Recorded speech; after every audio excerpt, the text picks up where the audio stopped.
And then shall they see the Son of Man coming in the clouds with great power and glory.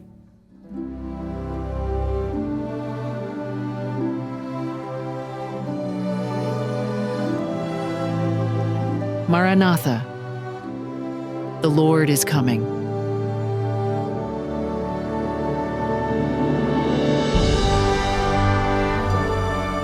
Christ our Helper and Redeemer, August 4th.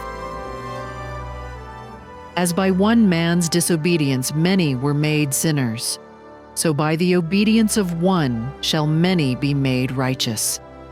Romans 5:19.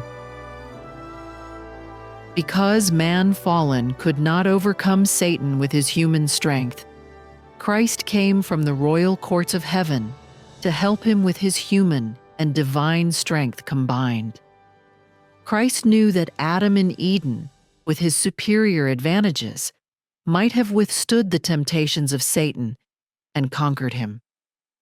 He also knew that it was not possible for man, out of Eden, separated from the light and love of God since the fall, to resist the temptations of Satan in his own strength. In order to bring hope to man and save him from complete ruin, he humbled himself to take man's nature, that with his divine power combined with the human, he might reach man where he is.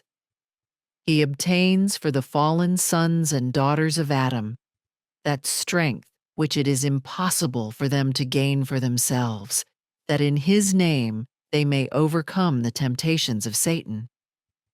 Adam and Eve in Eden were placed under most favorable circumstances. They were without the condemnation of sin. The author of their existence was their teacher. But they fell beneath the power and temptations of the artful foe.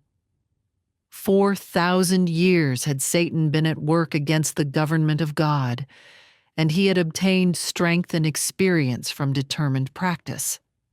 Fallen men had not the advantages of Adam in Eden. They had been separating from God for 4,000 years. The wisdom to understand and power to resist the temptations of Satan had become less and less, until Satan seemed to reign triumphant in the earth.